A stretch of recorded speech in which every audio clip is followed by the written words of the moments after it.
जोहार हजारीबाग। मैं फैज अनवर, आप देख रहे हैं जोहार हजारीबाग। जेएमएम की सरकार बनते ही 11 मंत्रियों ने आज जो है शपथ लिया और इसमें कई नए चेहरे हैं जिन्होंने शपथ लिया, जिसमें एक यंगेस्ट एमएलए भी रह चुकी थी 2022 में, उन्होंने भी शपथ लिया। तो किन मंत्रियों को इस बार जगह नहीं मिली? सबसे पहले आपको बता दूं कि जो 5 और 6 दिग्गज मंत्री थे वो लोग इस चुनाव में हार चुके थे, इसीलिए उन लोगों को इसमें जगह नहीं मिली। और नए चेहरे जो हैं उसमें कौन कौन है वो सब बताएंगे, लेकिन आपको बता दूं कि आज शपथ ग्रहण जो है वो पूरा हो गया गवर्नर के प्रेजेंस में। जो आज हेमंत सोरेन की सरकार के 11 मंत्रियों ने जो है शपथ लिया। कौन कौन वो 11 मंत्री हैं, किस विधानसभा से आते हैं, सब बताएंगे आपको, किस पार्टी से है। सबसे पहले आपको बता दूं कि 6 जो मंत्री हैं वो जेएमएम से आते हैं, क्योंकि उनको 34 सीट आई थी। जो फॉर्मूला सेट हुआ था इंडिया गठबंधन का, कैसे कितनी सीटें पे मंत्री पद मिलेगा, उस तरह से कांग्रेस को जो है वो 4 मंत्री पद मिला है। और इसी में आरजेडी को इस बार 4 सीटें आई थी, उनको भी 1 सीट मिला है। आरजेडी से कौन आए हैं उनके बारे में भी बताएंगे, लेकिन आपको पहले बता दें कि जो 6 मंत्री थे जो इस बार नहीं दिखेंगे वो कौन कौन है। मिथिलेश ठाकुर जेएमएम से गढ़वा से हार चुके हैं, आप लोग सब जानते हैं। उसके बाद बन्ना गुप्ता जो हैं जमशेदपुर वेस्ट से वो हार चुके हैं, इसलिए वो मंत्री नहीं बन पाएंगे। जारमुंडी से बादल पत्रलेख जी, वो भी मंत्री नहीं बन पाएंगे। तो बाद आपको बता दूं कि बैद्यनाथ राम जो लातेहार से, वो भी अपनी सीट हार गए हैं, तो वो भी मंत्री नहीं बन पाएंगे। और आपको बता दूं कि सत्यानंद भोक्ता जी जो आरजेडी से उनकी बहू लड़ रही थी, तो वहां भी आरजेडी सीट नहीं निकाल पाई। और डुमरी से जो है बेबी देवी, वो भी जेएमएम में जब उपचुनाव जीत कर आई तो उन्हें भी मंत्री बनाया गया था। अब वो भी जेएमएम में जो है वो भी डुमरी में जयराम महतो से हार गई हैं, तो वो भी मंत्री नहीं बन पाएंगे। आइए आपको बताते हैं कि जेएमएम से जो 6 मंत्री बने हैं वो कौन कौन हैं। सबसे पहले हैं दीपक बिरुआ, उन्होंने शपथ लिया आज। जेएमएम से हैं, वो चाईबासा से बिलोंग करते हैं, चाईबासा के वो एमएलए हैं। उसके बाद योगेंद्र प्रसाद महतो जेएमएम से हैं, वो गोमिया से बिलोंग करते हैं। उसके बाद रामदास सोरेन जेएमएम से घाटशिला से वो बिलोंग करते हैं। उसके बाद चमरा लिंडा जो हैं वो बिशुनपुर से हैं। हफीजुल हसन अंसारी जेएमएम से हैं, ये मधुपुर से हैं। सुदीव्य सोनू गिरिडीह से हैं, वो भी जेएमएम से हैं।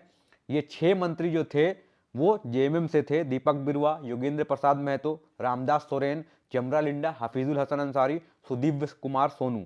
तो ये सब जो हैं वो जेएमएम से हैं। उसके बाद आते हैं कांग्रेस में। कांग्रेस से राधा कृष्ण किशोर छतरपुर से जीत के आए हैं, तो राधा कृष्ण किशोर जी को मंत्री पद मिला है। उसके बाद दीपिका पांडे सिंह, ये महगामा से हैं, महगामा से कांग्रेस से हैं ये। उसके बाद इरफान अंसारी कांग्रेस से हैं, ये जामताड़ा से हैं, इन्हें भी मंत्री पद मिला है। और उसके बाद आपको बताते हैं कि शिल्पी नेहा तिर्की, 2022 में जब शिल्पी नेहा तिर्की जीत के आई थी तो यंगेस्ट एमएलए वो जीत के आई थी। और अब यंगेस्ट मिनिस्टर आप उन्हें कह सकते हैं, यंगेस्ट मंत्री जो झारखंड में चुन के आई है वो शिल्पी नेहा तिर्की हैं। शिल्पी नेहा तिर्की जो है वो मांडर से हैं और बंधु तिर्की की वो बेटी हैं। 2022 में उपचुनाव हुआ था मांडर में, जिसमें वो जीत के आई थी, तो यंगेस्ट एमएलए ऑफ झारखंड बनी थी। अभी वर्तमान में यंगेस्ट एमएलए जो है वो जयराम महतो हैं, उनकी उम्र जो है वो 30 साल है। और जब 2019 में चुनाव हुआ था तो झारखंड में यंगेस्ट एमएलए जो बन के आई थी वो अंबा प्रसाद, जो बड़का गांव से चुनाव जीती थी 2019 में, उनकी उम्र 2019 में लगभग 30-31 साल थी। तो इस तरह से जो यंगेस्ट एमएलए हैं धीरे धीरे अब चेंज हो रहे हैं। तो अभी सबसे युवा नेता जो डुमरी के विधायक जयराम महतो जो हैं वो यंगेस्ट एमएलए हैं, लेकिन सबसे यंगेस्ट मंत्री जो बनी है वो शिल्पी नेहा तिर्की बनी है। तो नए चेहरे और यंग और यूथ जो है इसको भी इस मंत्री पद में जो है पूरी जगह मिली है। तो नई जो कैबिनेट है हेमंत सोरेन की, मंत्री परिषद जो बना है एकदम बिल्कुल चेंज है, बिल्कुल नया है। और पिछली बार से तो बहुत ही अलग है, क्योंकि कई विधायक जो हार गए थे, मंत्री थे, उनके जगह पे जो रिप्लेसमेंट आया है कांग्रेस की तरफ से, जेएमएम की तरफ से, वो बिल्कुल अलग है और बदलाव है और नए चेहरे जो हैं देखने को मिल रहा है। और आपको बता दूं कि आरजेडी से किन्हें मिला है। आरजेडी से संजय यादव जी जो हैं वो गोड्डा से जीत के आए हैं, अब उन्हें मंत्री पद मिला है। पिछली बार जब मंत्री थे जो आरजेडी से, वो सत्यानंद भोक्ता जी थे, वो चुनाव नहीं लड़ पाए थे क्योंकि चतरा की सीट जो है वो रिजर्व हो गई थी, एससी की सीट हो गई थी। तो उनकी बहू चुनाव लड़ी थी वहां से और वहां से एलजेपी जीत गई, सत्यानंद भोक्ता की बहू नहीं जीत पाई थी।